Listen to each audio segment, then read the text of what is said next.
Hello, everybody. Welcome to a very, very special edition of the World of Concacaf Podcast. I am Eric Schmitz. I'm Jonathan Slape. And I'm Donald Wine. And I don't know, we're going to be releasing this on what is a special day. This episode dropping February 18th of 2026, the year of our Volar.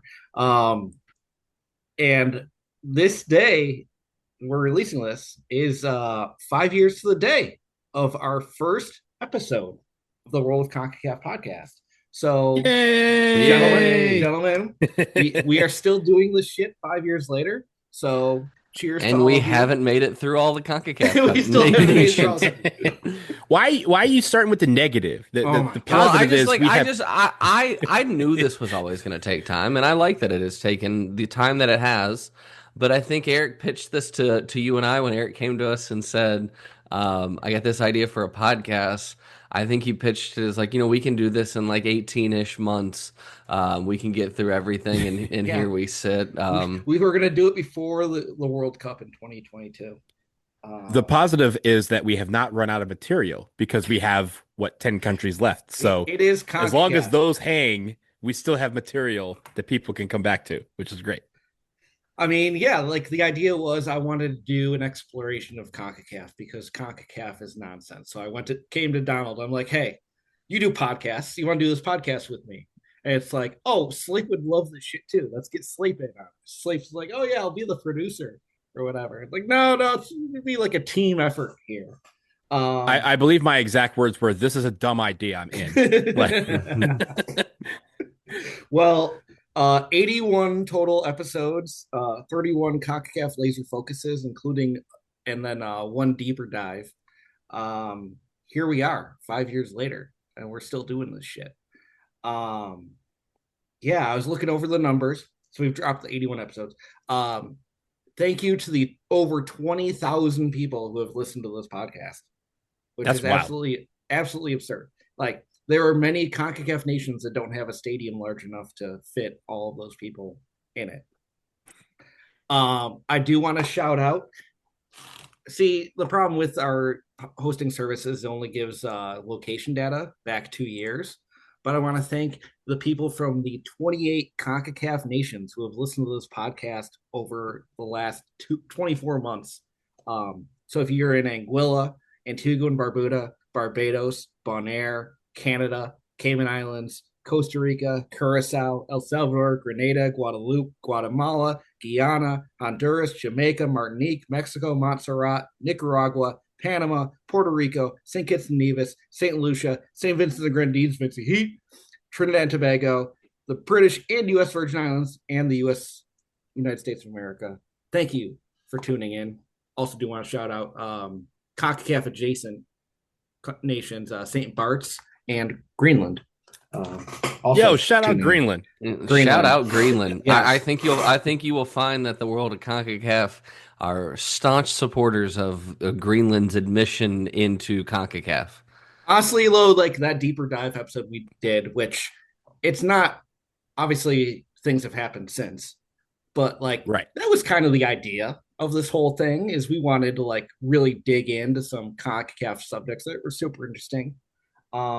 It was funny. I went back and started listening to like the first episode, and I started off with a question to you guys, and I'm gonna bring it back around again 5 years later. And this is the question: what's so great about CONCACAF? What is so great about CONCACAF? Yes. Where do we start? Well, that was literally where we started. That was the first thing we talked about on this podcast. What's so great about CONCACAF? I mean, there's so many things that are great about CONCACAF. The competition itself, nothing crazy is as crazy as the things that happen in CONCACAF. I mean, what other confederation, as the vice president of a country involved? Shout out Ronnie Brunswick. I mean, that's what's great about CONCACAF. CONCACAF is for the people. That's true.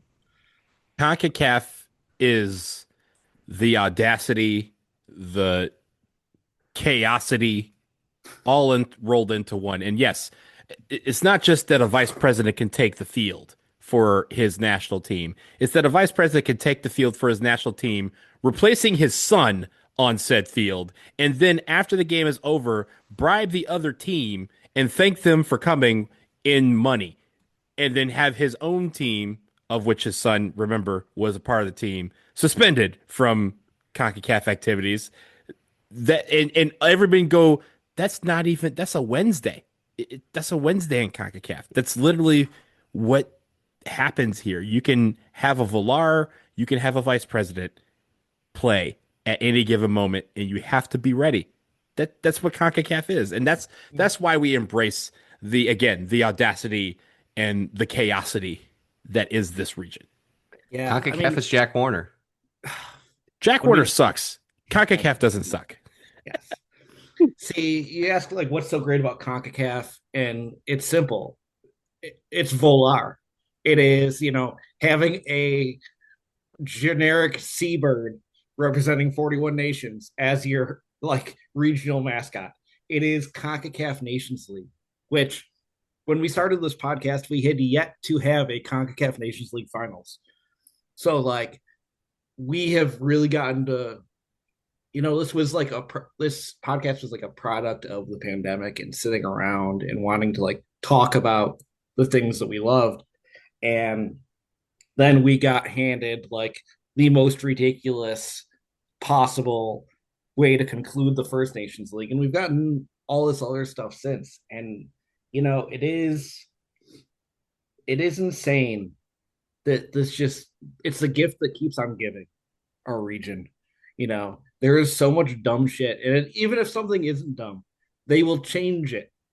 They like there is no constant in CONCACAF other than change and evolution. And yeah, like even Nations League itself has changed multiple times. Qualifying changed multiple times. We've got new tournaments. There's a CONCACAF W Gold Cup now. Like it just does not end. I was gonna say that this is the only region on the planet where when they go, "Hey, we announced a schedule format," we're like, "Oh no, what did they do?" And then when they don't change, we're like, "Oh man, like that's it. It's the same thing as last time." Like we're so used to the change, we're so used to them just going, "Hey, this is a stupid way to do this, so let's do it anyway." We have that. We have CONCACAF. Oh my god, the CONCACAF. We have those little things. Again, Volar exists because CONCACAF is this thing that transcends even this region. Volar exists within the context of the ridiculousness of the region. Like Volar is a year old, right? Like it's not like we're 5 years old. Volar is a year old, and Volar's like our children at this point. Yeah, Volar is our child. Yeah, Villar exists because CONCACAF exists. This podcast exists because CONCACAF exists. Like, we are the world of CONCACAF because we want to dive into this stupid, beautiful game that is CONCACAF football. Like, and also, in a way, like, relate to the cultures and the soccer, sport, the soccer side of every nation in this region, however similar or different they may be. It's been a thrill to learn about all these countries. And again, we keep dangling these carrots of the last few countries because some of these countries we really want to dive into a little bit more than just what we've been doing. We got to get them right. We got to get them right. Yeah. There's some we have to get right. Like it's a necessity, but there's some that we're so intrigued by. We want to dive further into it. We want to know what put Ronnie Brunswick so far deep that he decided that he needed to play a soccer game in CONCACAF Champions League. Like no one just gets up that morning and says, "Hey, I'm going to go brush my teeth. I'm going to go run the country with the president. I'm going to go play in this soccer game real quick. And if we lose, I'm going to bribe the other team and then have some milk and go to sleep." Like no one does that. That's a mindset. And I want to get into that mindset a little bit further. Yeah. You mentioned that this podcast really wouldn't exist without like the ridiculousness of CONCACAF. I also want to note this podcast wouldn't exist without the people who listen to this podcast and support this podcast, the people that follow us on social media at PODCACAF, but mostly our patrons. We've got a Patreon, patreon.com/PODCACAF. I just want to give a shout out and a thank you. So we've got 8 people who have been patrons since the first year of our Patreon, and they're still supporting us. So I want to thank Kellen, Reed, Jeremiah, Suzanne, Ebony, Eric, Jared, and Alex. All you guys, thank you so much. We love y'all.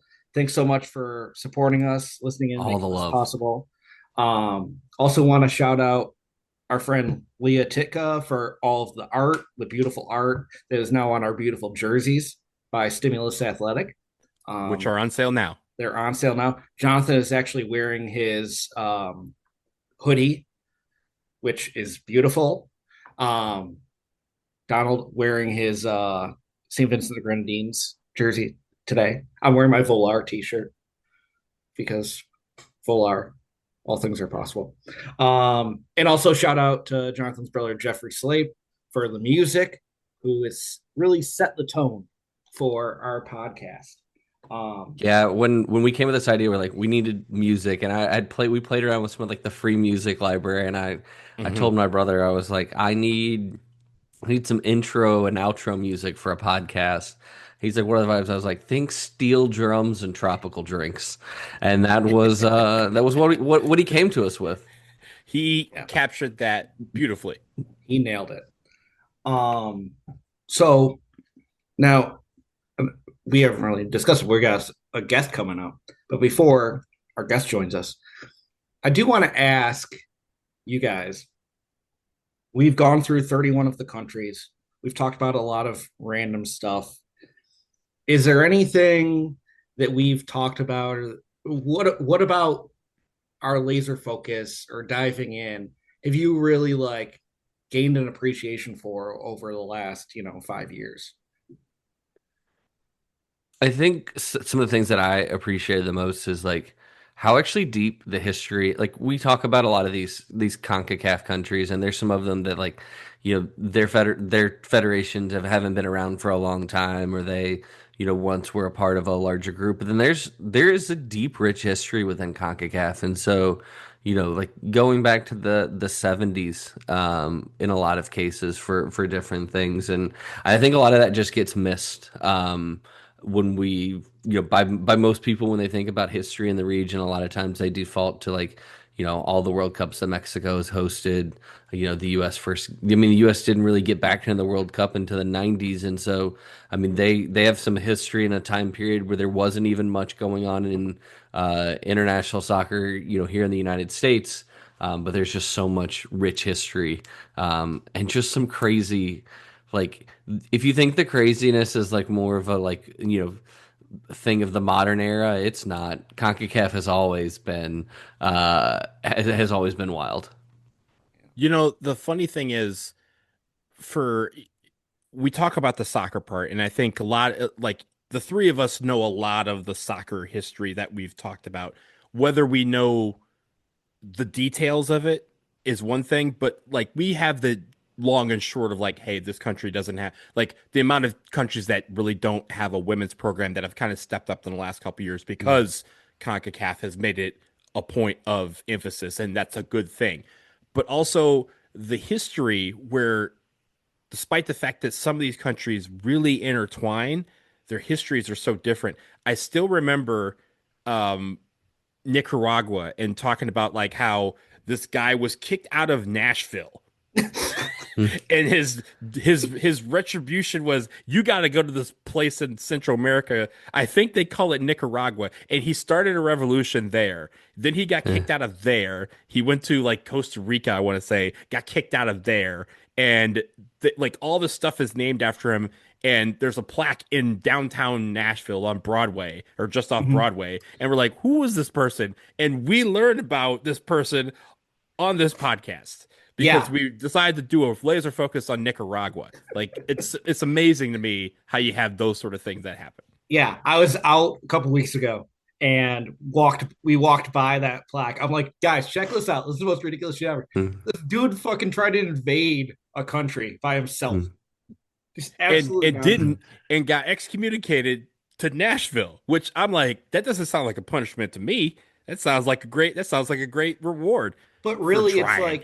like, but it's the stuff like that that I've really adored about like diving in, because I thought we would just be talking about, the Caribbean Cup, where, the extra time goals counted double and like the weird shit that happened. Like, obviously, you have that. You have your Ronnie Brunswicks, you have your Jack Warner, who sucks. But just like learning about the countries and how they're intertwined, like basically how the region became the region, between, colonialism and the slave trade, and how like just modern geopolitics has shaped the way the countries interact, and how that has impacted the soccer and the culture, and like, yeah, how people deal with each other. I also like the fact that throughout this show, we have learned so much about where the investment is going in the game in certain of these countries. mm, Like Bonaire played their first game on home soil, what, like a year and a half ago? Mhm. How many countries have built stadiums in the last 5 years that they're now hosting hub? They're like mm. hubs, right? Dominican Republic is a hub. Curacao is a hub for like several matches during a window because some of these other countries have not yet got that investment for infrastructure. And these other countries like, cool, we'll host you for these certain games. And so you've seen, all those games, those like, during COVID, how many games were being played in the United States because they didn't have the infrastructure. And now, when we have World Cup qualifying, when we have Nations League, we have hub sites for some of these teams, and it's all in the Caribbean, it's all in Central America. And I think that part of it is great. And just how this game has become, like, just this region has become smaller because we see in Major League Soccer, we see in USL, like just the three of us, we get to see players from almost every CONCACAF nation participate here in America, and we get to see those teams play in America, like not just in Gold Cups, but also in all these other competitions. So I just think it's great how much the game has really improved in CONCACAF and how these teams have gotten better because of the investment that they've made. Yeah, no, things continue to evolve, things continue to improve. It's honestly, it's like an evergreen statement, but it's an exciting time Mm. to be, in CONCACAF and see what lay ahead. I mean, the region is hosting the World Cup. They're gonna be hosting a Women's World Cup down the line. There's CONCACAF Nations League. Like, anything anyone would ever want is here. Um, but I think we should stop here, take a quick break. We've got a special guest joining us on the other side.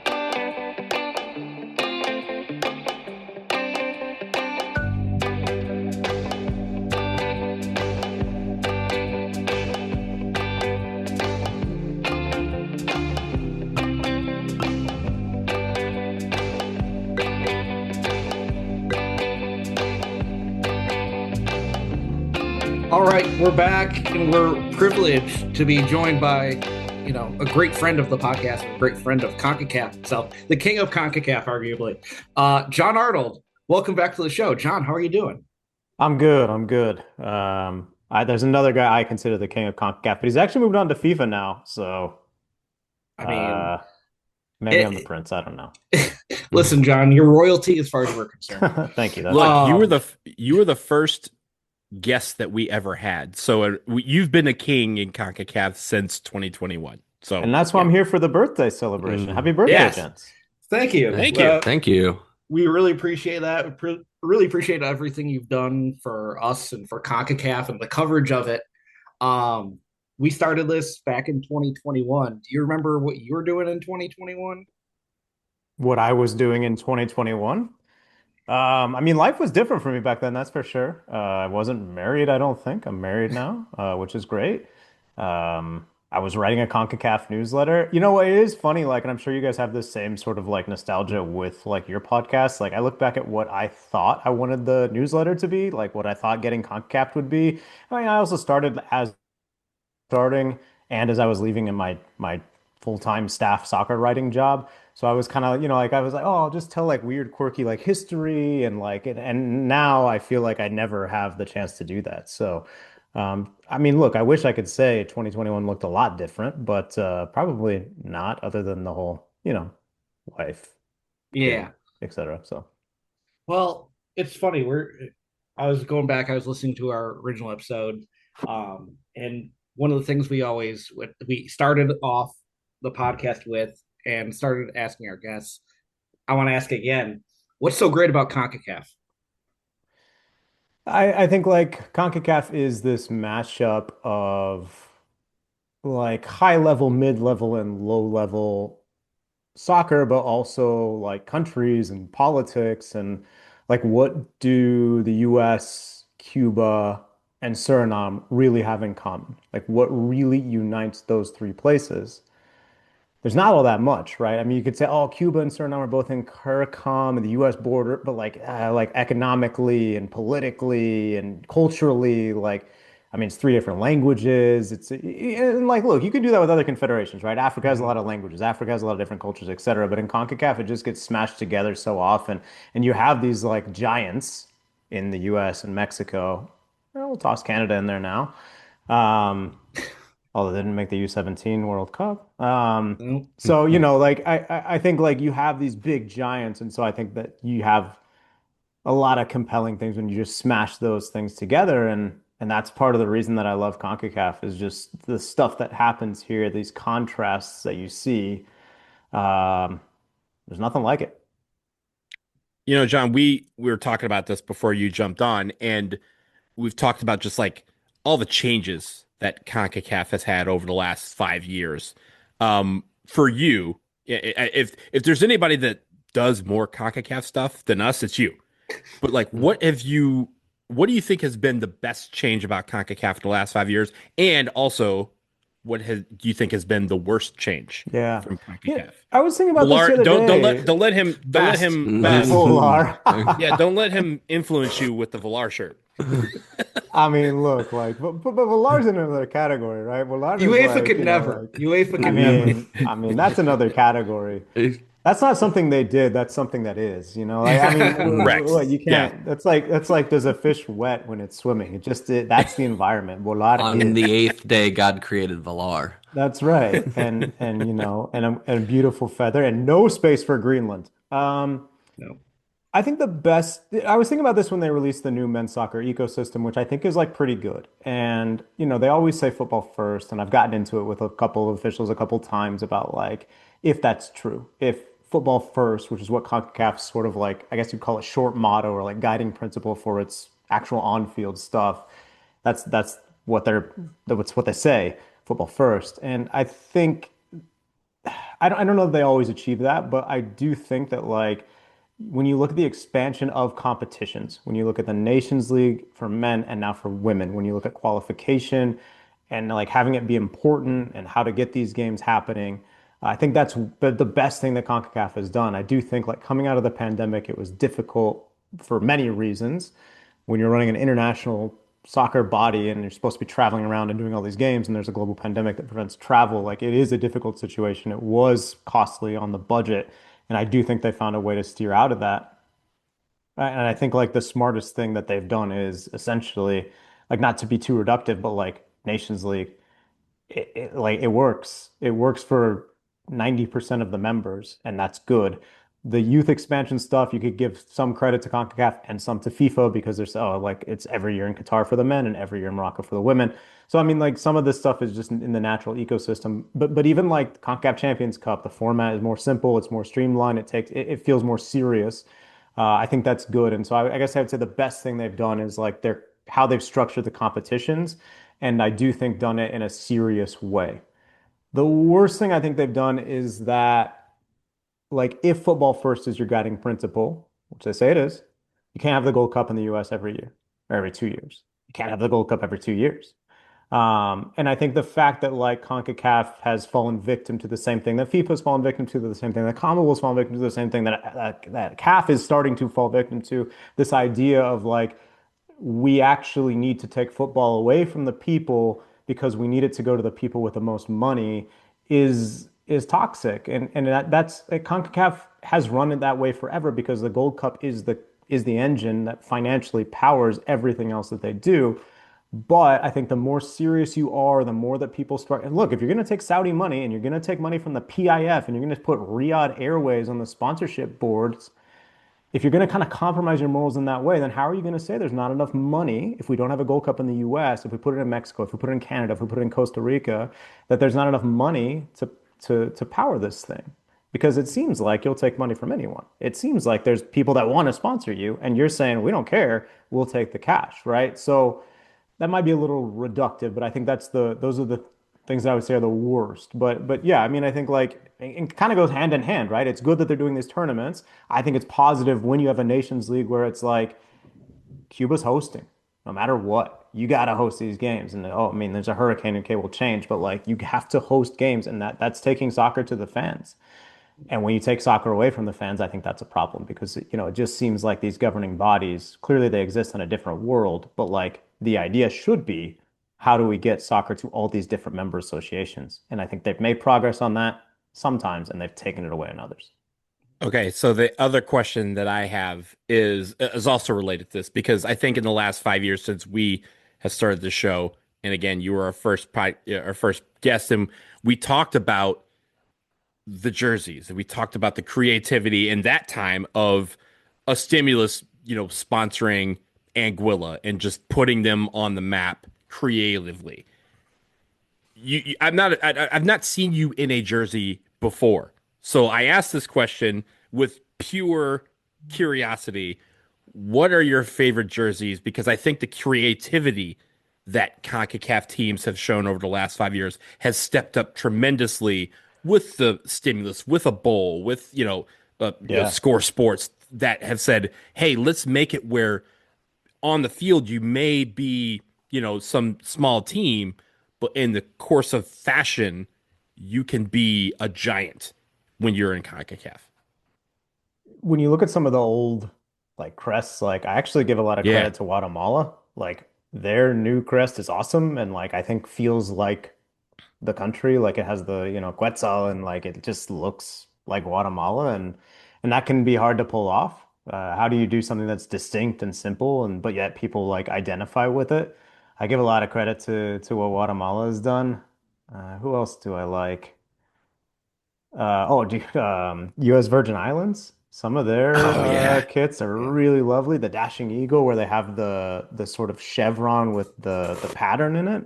Mhm. And then even like their third, I think their black jersey that has like the stripe kind of down the middle with the different colors as The well. plaid, yeah. Those are really, really good. And again, like seems to be, I haven't had the chance to go yet, but like seems to be something that people identify with. Yeah. The last time I was talking to the folks on the USVI was when, remember their like little tractor got stolen or whatever? And they Yes. posted like a graphic that was like stolen and like we have you on camera, we're gonna find you. And then they posted a new graphic that was like recovered. Recovered. And they were like, or like we got it back, maybe. Like and I think they intimidated successfully whoever stole the little tractor. So those guys are doing a good job.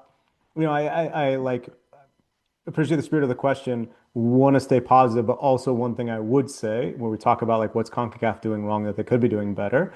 Um, like clearly, as you're saying, Donald, like some of the member associations are starting to lean into that. Some of the member associations are understanding like we need to have a jersey for sale at the airport because that's what people want to go home with, and that'll give us more money than if we didn't do that. Oh, Bermuda, of course, going to pink, like that's so unique and so cool. That Mhm. they were doing that back in 2021, but like they've kept that up.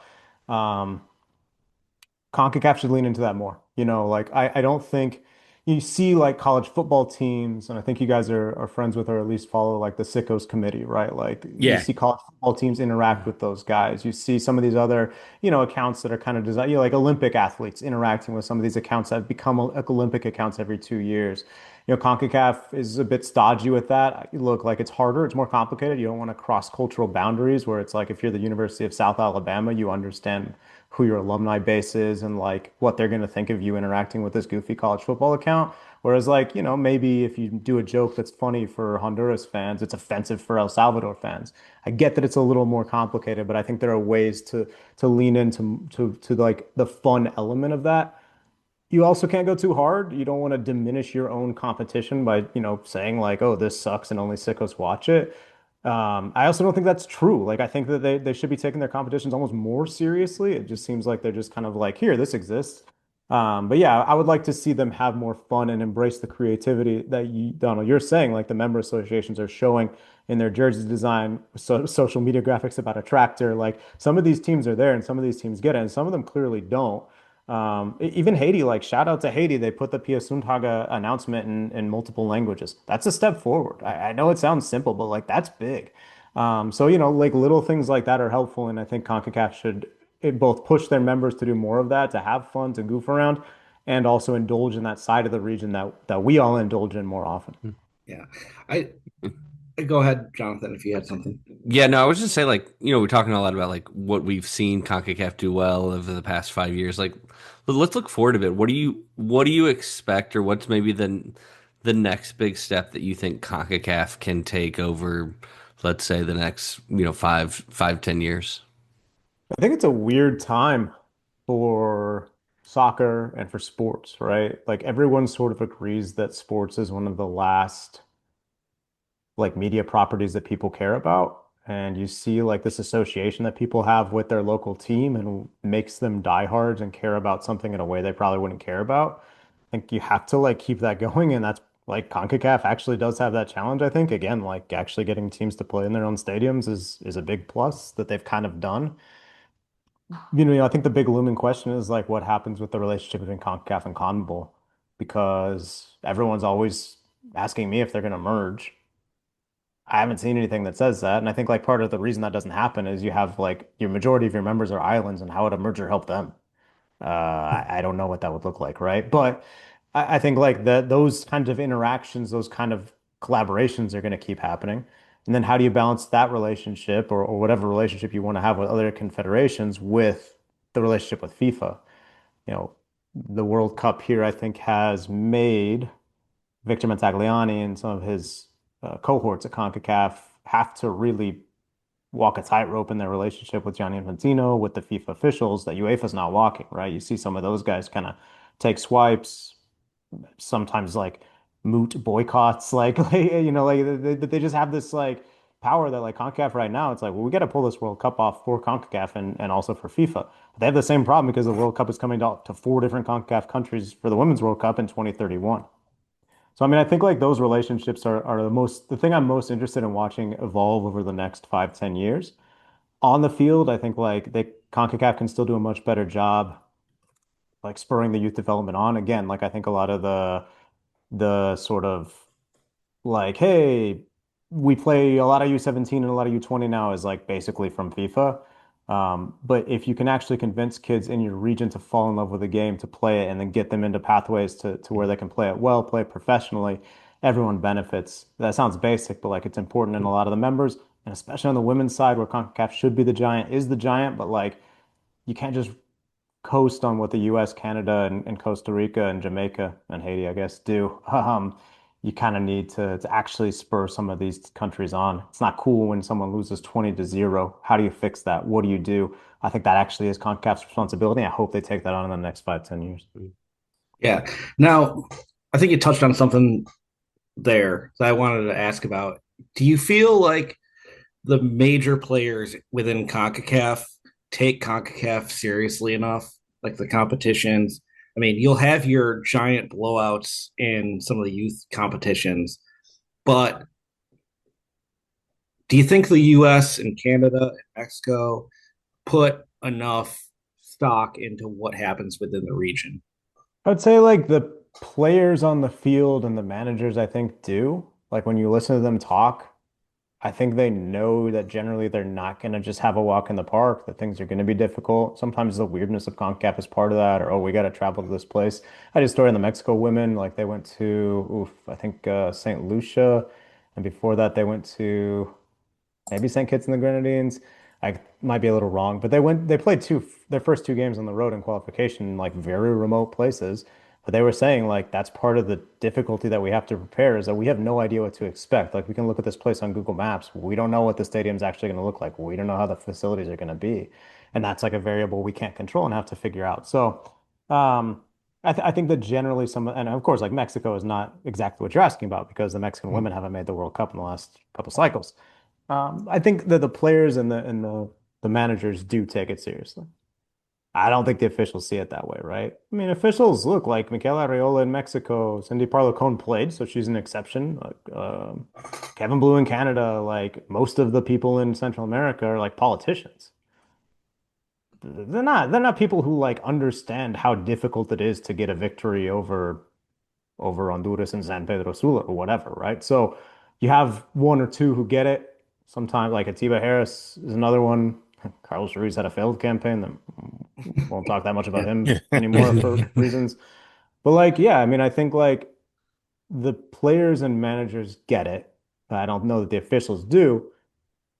But then if like the officials go to a player, if you go to a club and say like, hey, would you rather play Libertadores or CONCACAF Champions Cup? And they just played Atletico Ottawa in Hamilton in CONCACAF Champions Cup, and they're like, well, that wasn't that fun.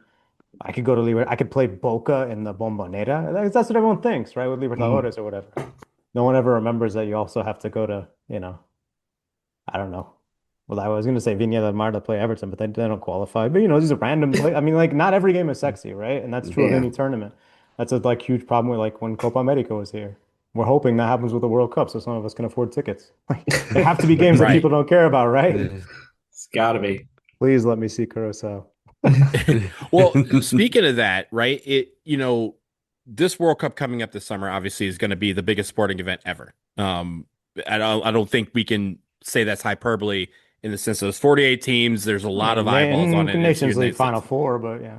See, thank you, John. Thank you. No, I didn't mean importance. I just meant in terms of number of people watching. The sickos, not prestige, but like an actual dollar. Yeah, don't I know where I'm at. But this now there's a League C Nations League final. Yeah, and again, we can talk about that. But like with the World Cup coming, you now have the most CONCACAF teams ever in a World Cup in 6, and it could, as you mentioned, Suriname and Jamaica could make it 8. What would you like to see be the legacy of this region from this World Cup? We talk a lot about what we want to see domestically in the United States, what we want to see as the legacy that, comes from this World Cup. But as a region, what do you hope that CONCACAF can gain from having so many teams in a tournament with so many eyeballs? Yeah, I mean, I think like Panama in 2018 was an interesting one because it didn't go well, but they deserved it, right? They qualified just like every other team and had their game. I think and then like they're back and they want to do a lot better. And I think like that middle class is sort of like the most important part of the men's national team landscape because the US, Mexico, and now I would say Canada, congratulations to them. Not for me including them, but like for what they've achieved, right? Now it's expected that they go to the World Cup. They are a North American. When we say North American powers, we have to include them. Like those teams are going to be fine, and they're going to figure out their own mess, right? If Mexico got bounced in the group stage of the 2022 World Cup, and it could happen again in 2026, but we don't think it will. And they did a lot of things to try and make sure that it wouldn't. Partly they didn't expand the World Cup, but like partly the group gets a lot easier, right? But overall, like if the U.S. has a disappointing performance at this World Cup, things will change. When the U.S. missed in 2018, and you could definitely argue like, oh, it didn't go far enough, or there was the wrong changes. Like things changed. That might not be the case in Curacao. That might not be the case in Haiti. That might not be the case in Jamaica. And I think like when you have that sort of middle class, quote unquote, teams, and maybe I'm being flippant with that term, but like those contenders, they're the most important teams. Because if those teams can start to compete at the actual Men's World Cup if those teams can take victories off of Canada, off of the US, and off of Mexico, then all of a sudden you have a competitive region. All of a sudden, Gold Cup is not, oh, we got to do this thing again every 2 years. It's AFCON, right? Like it's, hey, 8 teams go into this thing and they could win. 12 teams could go into this thing and they could win. Whereas right now we look and we say, is it going to be the US or Mexico? And I mean, look, like we all love the CONCACAF region, but like that's a problem. Like that is a problem that you just have this, not just a top heavy region. You could argue that UEFA is top heavy. CONMEBOL's top heavy, but like not like CONCACAF. And like it's the same on the club level. Like CONCACAF Champions Cup, when is it gonna like matter? When is it gonna be as good as the Libertadores? When MLS teams consistently win. Not once, not Seattle Sounders, not now we include the Galaxy and DC United because of the change in like no, when MLS teams consistently win in the modern CONCACAF Champions Cup era, that's when it's gonna start turning. And y'all know me. Like, I'm not saying, oh, MLS teams suck. Oh, the gap will never close. No, I'm just saying, like, if you don't have that competition, then the whole region will suffer. So, what do I hope to see at the World Cup? I hope Panama and Curacao and Haiti, and if Jamaica or Suriname makes it, which I don't know, I hope they make it. Right? That They would be got great another big shots. Yeah. step. Yeah. I think Congo's really good. Yeah, no, they but, are. but, Yeah. but yeah, I think like if those teams have progress, I think that would say more about CONCACAF than what I sort of suspect is going to happen, which is like Curacao get bounced in the group, Panama gets bounced in the group, but like the US and Canada and Mexico make decent runs. And so we're saying, oh, CONCACAF had a great World Cup because those kind of power teams flying the flag like have a good tournament. Not that I don't want them to have a good tournament too. I just think that it would be a more healthy sign of the region actually sort of taking steps forward if you had these sort of not sort of, these shock qualifiers prove that it's not just that they won a couple games. They got hot at the right time in the fall, right? Mm-hmm. Yeah. Now, we don't want to keep you all night, John. We really appreciate you stopping by. But one of the great things about this podcast is, we use it to talk about like our experiences. We love traveling. CONCACAF's a wonderful place, not just because of the soccer. It's because there are many wonderful places that people should visit. It's great people, great cultures, great food. Like CONCACAF rocks. What is a place that you've been because of, covering CONCACAF where you're like, this is incredible and I never would have come here if it wasn't for the soccer? Yeah. Um, I mean, Curacao is probably the one where I'm like, I never would have set foot here. I think like people go diving there, and that's kind of the Mm-hmm. only reason that people go.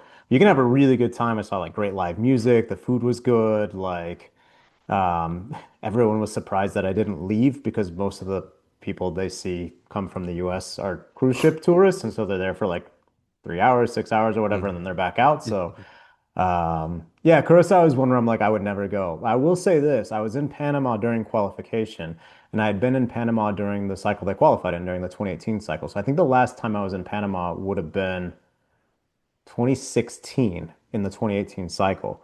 And it's changed a lot in ways that I think are better. I can't speak to like how most people are living day to day, but I was really blown away. I'm like ready to take my wife there this year because it seemed like the things that they were doing, like in 2016, you could see like, oh, like people were calling it the new Dubai and like there are all the skyscrapers going up and everything but they've kind of, I guess, finished a lot of the projects, and it's like, oh man, this is really nice.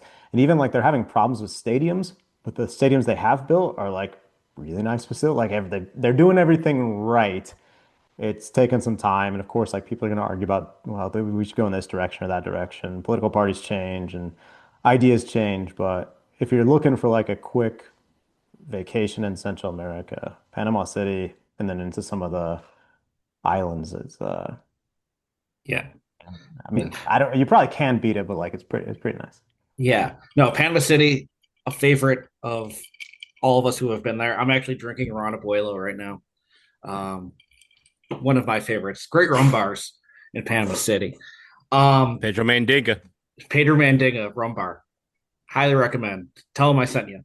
Before we go, is there anything that you'd like to, like parting words for people who have like kind of been listening along this podcast, kind of learning more about the region? Like, is there something that, you know, I guess some wisdom that you want to share.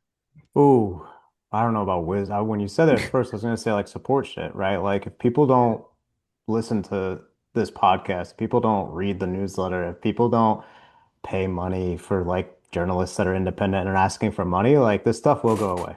It just will. And I think like we saw that with Doyle, right? Like everyone should support Doyle, and I was like happy that people are doing that. But like I think this is, y'all are here and I'm here because this is what we love more than anything else. And like I'm like Donald, like I've got other interests. Like I love watching college hoops. I love watching college football. And I didn't enjoy the NFL this year because I'm a Chiefs fan. But like, like I'll pop in on other sports. I watch F1, but like this is my thing. This is what I really like. And, working in this, and I'm sure you guys having a show, like there's times where you're like, man, like, do I really love this? Like, is this really what I want to dedicate my entire life to? And like, I keep coming to the pretty foolish conclusion that like, yeah, this is what I want to do. And like for whatever I've, like I'll tell you guys this, and this is like somewhat egotistical, but like it was like an important moment to me. Like I was covering Suriname, Guatemala in Suriname, and part of my EBO, I sent myself down there, and I was able to like get ESPN took a story, and like I did a video doc on YouTube that did okay, and like I sold one or two other pieces, and so like it was a good trip. But again, first of all, hey, it's a grind to get down there, and like if you don't subscribe and pay the newsletter, like I can't go to those places. I showed up to the game and like a lot of the Guatemalan journalists on the match day -1 were kind of like asking me like, "Hey, what are you doing here? Like, we know you from Gold Cup, we know you from this." I'm like, "Yeah, but I'm here to cover this game because it's an important game and a big game." And like they all started asking me for photos, like to take a photo with me. They're like, "Hey, like I'm with my friend, an American journalist." And then the next day at the game, the Surinamese journalists started to do the same.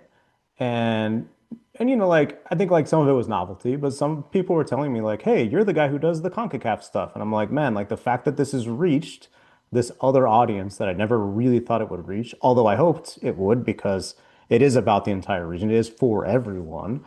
Was important to me. It was special to me. And the fact that like my colleagues in two countries that I had never visited before that trip and still haven't been to Guatemala. Sorry, chopping this. Hope to soon. That work was reaching that was special to me. So I guess like my wisdom would be uh sounds basic, but like if you feel the same way, or even if you just love it, kind of like I'm saying, like as your fourth or fifth favorite thing, you got to support it. And sometimes that's just subscribing. And sometimes it's just like giving a little click and a like. So like an editor is like, man, the World of Concacaf podcast really has a lot of listeners. Like it can be that simple. And I know times are tough and I know nobody's, I mean, look, if somebody's flush with cash and they want to sponsor, like we can have conversation, right? Right. But yeah, I mean, I We're guess for sale. that's my soapbox is like, those moments are special to me when I sort of feel that what I'm doing. Look, this is fun, right? This is not important. Like this isn't, like the work I'm doing has an impact. Like, I mean, that's what you say if you're like taking clean water somewhere.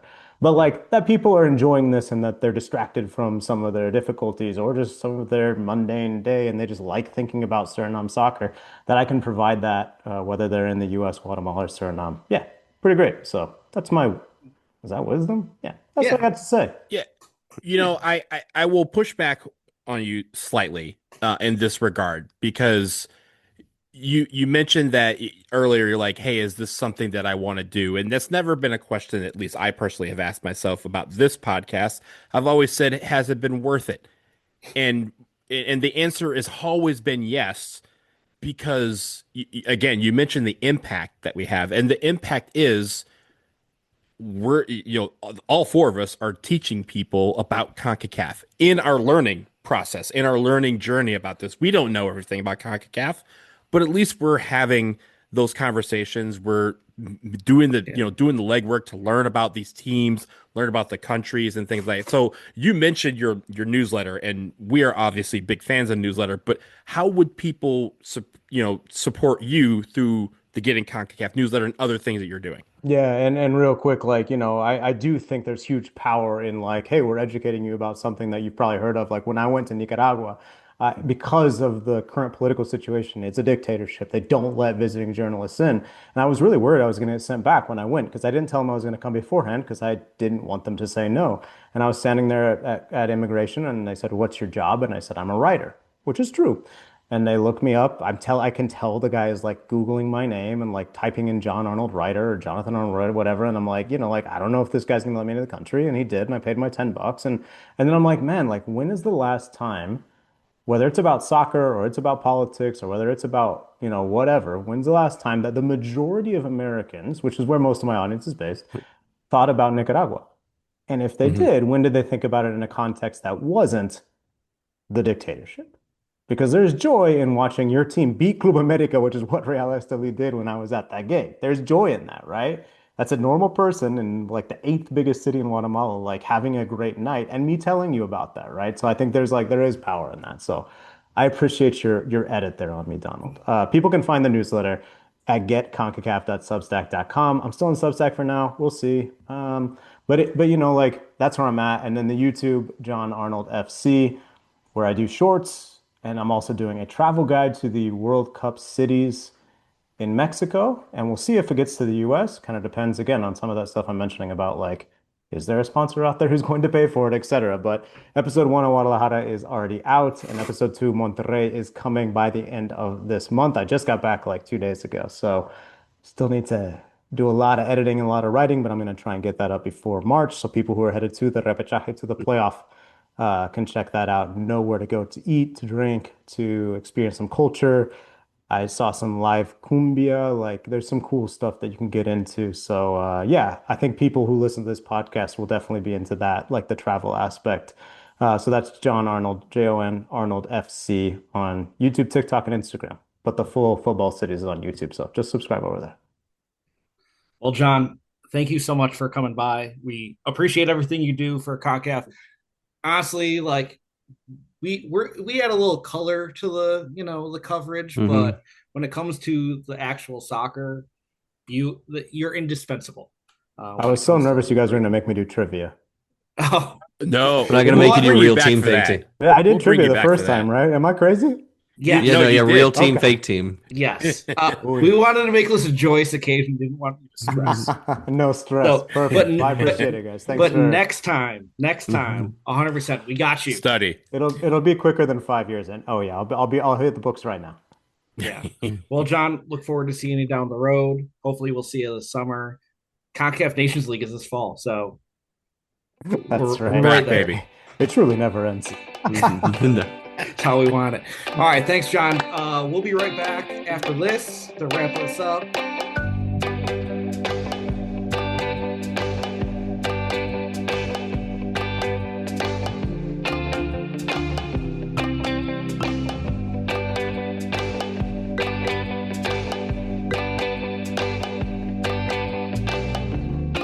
So, talking with John and thinking about like, when this has ever been worth it and like, is it worth the time? Like, and Donald asking like, think about it. Has your time been worth it? And I'm going to tell you, there was one time where it didn't feel worth it. It was when we all went to Hamilton, Ontario in January. Yeah. See, it can't be perfect. We bought tickets to that twice. Listen, twice. No, they didn't. We didn't buy tickets to it twice. Yes, we actually bought it 4 times because the first 2 they canceled out because we were American, and then the second, the actual first time, number 1, we actually got tickets. They go, wait, out of like 30,000 seats, like 20,000 seats are Americans. Cancel that shit. We got this COVID thing, so we can only give tickets to half the crowd. And so then they did it a 4th time. I was so mad because I was like, guys, I don't know how much money has been taken on my account. I know it's all Canadian. It was all and in it was loonies. probably like $12. Yeah, it was like $12. But like, shit. I give me a money back. Just for those of you who may be tuning in and aren't aware of the lore, we're talking about going up to Hamilton, Ontario, Canada for the U.S.-Canada World Cup qualifier in January of 2022. COVID times were. This was before the podcast started. This is where we like. No, we done. Oh no, No, it was I- 22. I'm sorry, it's 22. 22. I took Right. 7 COVID Yeah. tests for that. Yeah, we did a feature. We did a feature Yeah. on this. The only thing I'll mention on the tickets is because they had like the regional restrictions on buying tickets. I had my billing address as a strip club in Niagara Falls, Ontario. So shout out Derek Sundowner. Pitts. Shout out No, Sundowner. well, we also some of us, not you guys, because you weren't with me, in Columbus. I went to Columbus. We had our flight canceled because I was going to fly back to DC, drop my bag off, and then go to uh, Toronto, where I was staying. And that flight was canceled. I couldn't get another flight, and my COVID test. That was back in the days when COVID tests expired after 48 hours. Like Canada wouldn't take it, so I ended up driving to Canada with 3 of our friends in the middle of the night and going to Detroit, seeing my hometown, and crossing the bridge into Canada at like 3:30 in the morning, and the guy trying to have a 45-minute conversation with us because he was so enamored with the fact that we would visit Canada at a time like that to watch some soccer. Um, Eric, we almost didn't get let into the country. That was the most hungover I've ever been. 'Cause I flew into Buffalo, and we Yeah, got you to the, did. You got We Buffalo. got Both of we, you. we got to the border. I was and, fine. Buffalo and me, we go way back. we got to the border, and the guy's like, "What are you guys doing here?" And you're like, "Don't you know there's restriction?" He's like, "Yeah." And he's like, "Well, why are you coming here?" "Well, we're coming for a soccer game." "What are you gonna do tonight?" And Eric just says, like, "Get a couple Molsons and watch Hockey Night in Canada." And Eric meant that. That was exactly what we did that night. But he gave Eric a look that was like, "I may not let you in this country." Listen, we really appreciate everyone who listens to this podcast, but Canada, everyone who says you're nice, full of shit. Also, the only thing you look, Eric grew up in Buffalo. I grew up in Detroit. Canada is a neighbor, and I've always looked fondly upon every trip that I go to Canada.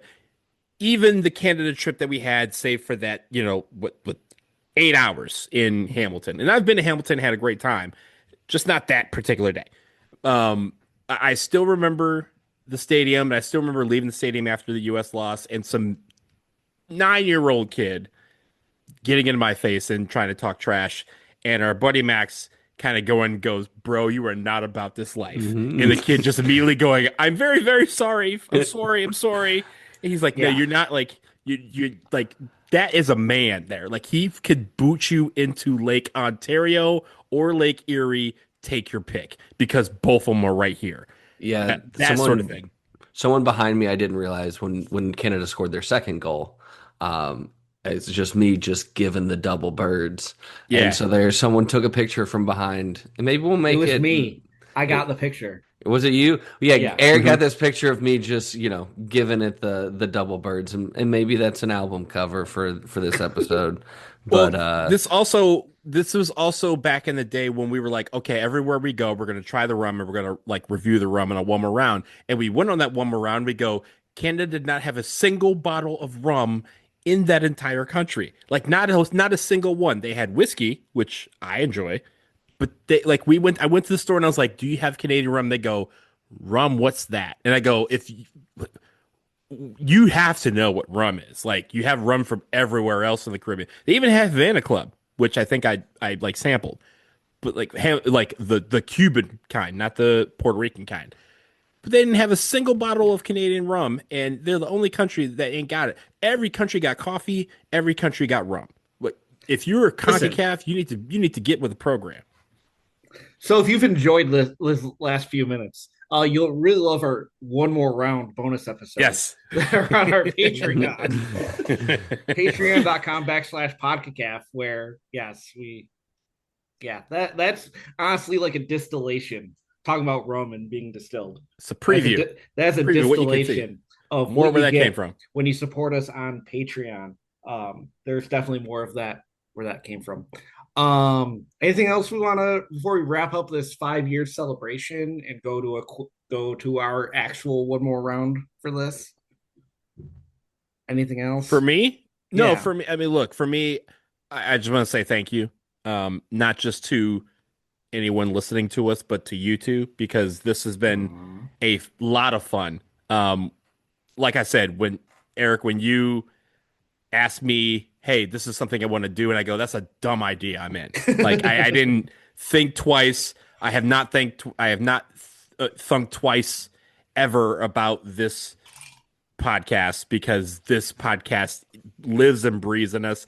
I still remember going to Nashville and us having that live. We just like rented a studio and did a live, like just did one with the three of us in person. I think it's still the only one that the three of us have been Yes. together Well, for. there was also the one in the car. Oh yes. Oh No, we yeah, didn't. we did the one in the car on the way to the fucking hot the Mazda. Copa we were doing. playoff. Yeah, to win the Copa. Which, side note, we have seen some incredible goals. That goal, Puska's goal nominee.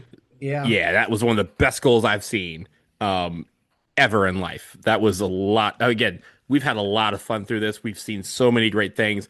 The fact that people listen to this is still mind-boggling to us. The fact that you have people wearing our shirts at the Virgin Island Derby, and our buddy Ray goes, "Hang on, that's your I know. podcast, right?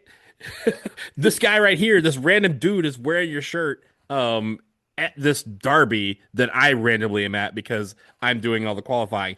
It's just astounding. So again, thank you all for indulging us with this sicko world that we have here called CONCACAF.